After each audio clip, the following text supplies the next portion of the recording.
Hi, and welcome back to another podcast, The Art of Unraveling, and my YouTube channel. I'm Erin. Thank you for being here. Today, I want to really talk about the places where we brace, where we hold tension, where our nervous system has been kind of stuck in a place, our body has been stuck in a place from just years of bracing for impact, bracing for even if it's the impact of a loud voice or, if you've ever been hurt, like a sports accident or a ski accident, it's like our body can continue to brace because the nervous system thinks that that thing is going to happen again. A lot of times we see tightness in the jaw, tightness in the shoulders and the neck from constantly living with the shoulders up by the ears. We see tightness in the hips, the piriformis, the psoas muscle, and these are some of the common areas. And these are places where our body stores built up stress over years. The body keeps the score, and the issues are in the tissues. And so knowing where you have this kind of chronic tension, which I'm sure you do know that, and kind of the chronic pain or chronic tension, there's always multiple levels to what is going on there. There's trapped emotions in the body in those places, and the nervous system has, I don't know, created a tightness to protect you. So I want to talk a little bit about that in the sense of what I was, I don't know, I guess what I was given to create when I started to think about what I wanted to do on my Iowa book tour, like what I wanted to share. And my book is called The Art of Unraveling. And it's really about all the places within us, within our mind, our emotions, our body, that get raveled up once again because of a trauma that happened to us. And trauma isn't like some big scary thing like we often make it out to be. Really, in the Greek language, the ancient Greek language, trauma meant injury or wound. And so we all have injuries, we all have wounds, and those injuries and wounds create disconnection within our mind, emotions, and body and spirit. And so that's really all this work is. To me, nervous system work is deep spiritual work. And so when I was thinking about coming back to Iowa and what I was going to be sharing, what came through was what's called Soma Yin. And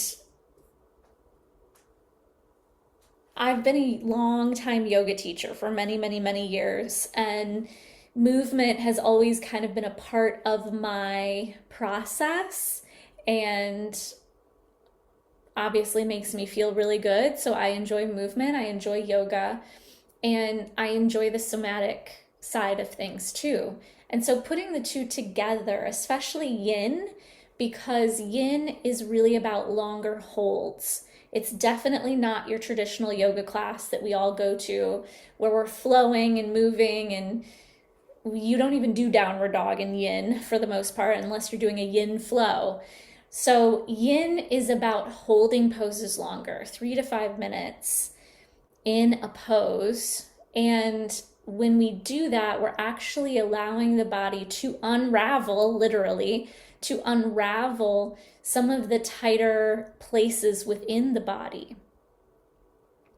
And it allows us to get more even into the body deeper, like into the connective tissue, the longer that we hold. Because if you've noticed, when you are in a deep yoga pose, if you've ever done a yin class before, it's like the body will stop you at a certain point, and then with a few deep breaths and just kind of allowing yourself to be there without pushing or forcing, you'll be able to go like a little bit further, even if it's a couple centimeters.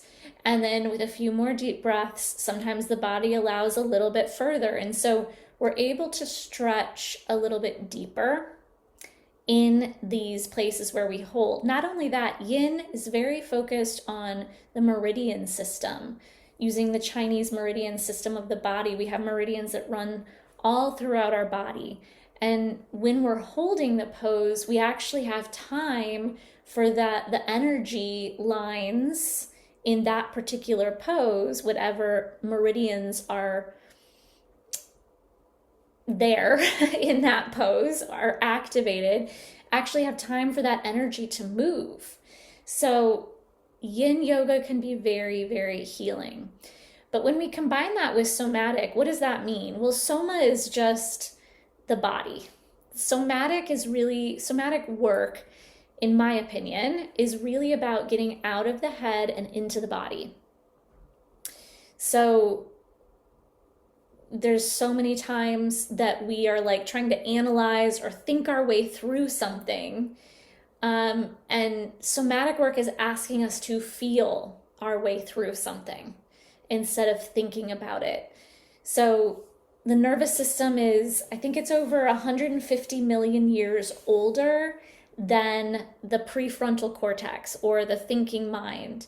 So when we are allowing ourselves to be more in our body and feeling our sensations, we are tapping into a very ancient system that's much older than the thinking mind.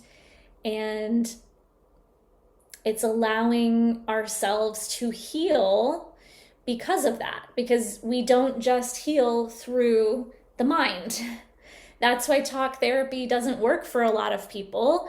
It works for some, but it's like when we're only dealing from the neck up, we're not getting into the body where the issues are in the tissues. So that's kind of why. So that is why I created, through the art of unraveling, it's called the art of unraveling Soma Yin, because we are going in and we're starting to unravel the body. So much of my book is about unraveling the emotional state and the mental state, but Soma Yin is going to be the part where we're unraveling the physical body state. So we're blending again yin yoga with somatic awareness, and it's not about stretching deeper, it's about feeling more. We're working with the nervous system, not just muscles, so we're getting more into that parasympathetic state. And it's slow, it's floor-based and accessible to all bodies. So it's not about how far you can go into a pose, it's about what you notice while you're there. So sometimes we have feelings or emotions pop up in yin poses because the things that we've been suppressing, when we're holding poses longer and we're slowing down. And this is why a lot of people don't like yin. If you're somebody like my last podcast talked about, the strong one that's go, go, go all the time, you're probably not going to like yin because it's all about staying still in one place. And I can remember when my grandma was first, I don't even know if she was diagnosed with dementia. I think she was, but she was clearly having dementia. She was definitely diagnosed by that point. But I remember I went over and I stayed with her because she lived about 3 hours away from where I was living at the time. And my grandma was such an amazing cook, like just good home cooking, good Midwestern home cooking, all my favorite things. And one of the things I always loved that she made as I got older was she would fry fish. She would batter it and fry it, and she made the best potatoes, and just everything she made was just made with love and just tasted so delicious. And so I'm there, and she had the fish sitting out and she was doing something else, and then she's like, she was so visibly flustered. She's like, "Where's the fish?" And I'm like, "Grandma," it was like literally right in front of her. And I was like, "Grandma, it's right here."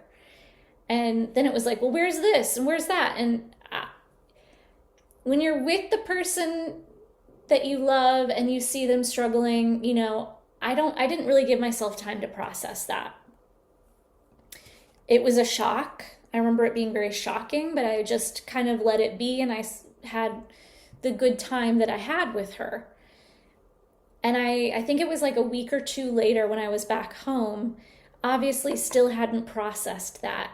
And I went to a yin class and I just started bawling, because it's like all of those feelings that I had kind of suppressed from that experience with my grandma, who was clearly struggling and clearly not the same as she used to be, they all came to the surface.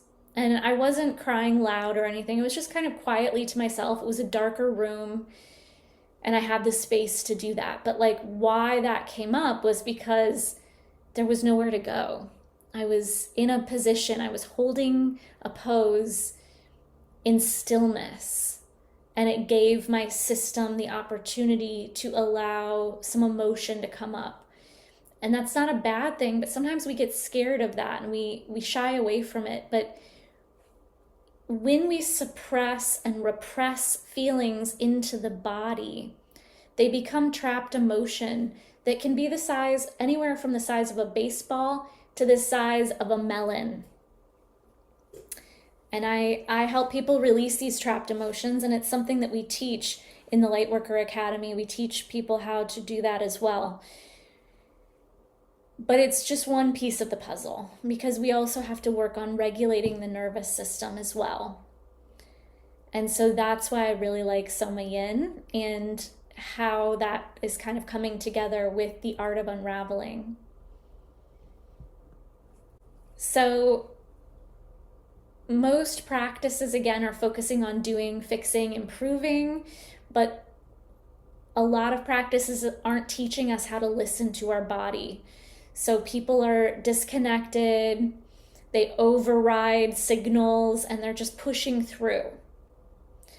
And a lot of us, have just learned to override our body's signals. And Soma Yin is about rebuilding that relationship with your body. There's a lot of stored stress and tension in the body, as I mentioned earlier, and it's not just mental, it lives in our body. So chronic tightness, fatigue, and even emotional overwhelm can be held physically. Slowing down allows the body to process and release, not just cope. And your body doesn't just move on from stress, it holds on to it until it feels safe enough to let it go, like my yin yoga experience. So many people are stuck in that fight or flight, that constant go mode, and Soma Yin is going to help shift us into rest and digest, rest and repair, that parasympathetic state. This is where the true healing, clarity, and energy restoration happens. So you can't heal in a rushed, stressed state. Your body needs slowness to actually reset. So it's really powerful for women, Soma Yin. It's powerful for men too, but women are often conditioned to hold everything together, to care for everyone else, and to push through exhaustion. Soma Yin is going to give permission to soften, receive, and not perform. So many women don't even realize how much they're holding until they finally stop. So what makes it different? We touch on things like micro movements, intuitive adjustments, tremoring or subtle release, breath awareness, sensing instead of forcing, body sensations, and somatic releasing through a somatic release process that helps you release the emotions and then get more in touch with the physical body. Sometimes the most powerful release isn't a big stretch. It's tiny intuitive movements your body has been needing. So reconnection and body trust, you're going to leave feeling more grounded, more aware, more connected to yourself. And Soma Yin rebuilds trust in the body's signals and wisdom. Your body actually knows what it needs. We just have to slow down enough to hear it. You walk away with less tension, less stress, better sleep and relaxation. emotional lightness, a sense of calm you can bring into your daily life. It's not just how you feel in the class, it's how you move through your life after. And this Soma Yin it's for anyone that wants to learn this process, but it's especially for the woman who's always on, who feels tight, tired, or overwhelmed, who has tried everything but feels off still, and who wants something gentle but effective. If you're tired of pushing and just want to feel better in your body, Soma Yin is for you. And it's really about unraveling the patterns, letting go of holding it all, creating space for a new way of being. It isn't just about releasing tension, it's about unraveling the patterns that keep you holding everything in the first place. So I will be teaching my Soma Yin intro workshop coming up at 3 different locations on my Iowa book tour. It'll also be available online, so message me to get a link for either of those. And that is going to be an intro workshop into Soma Yin, and then there will be a Soma Yin training to learn how to do this for yourself fully and or lead others through a Soma Yin practice. So if you want some information on either of those, please reach out to me. You'll find all of my information below this video or podcast. And I would love to see you. It's a very deep process. Again, to me, nervous system work is a spiritual journey, and it takes you into deeper parts of yourself. And it's simple work, but it's not super understandable. Like when you learn it, you're kind of like, oh, well, this is it.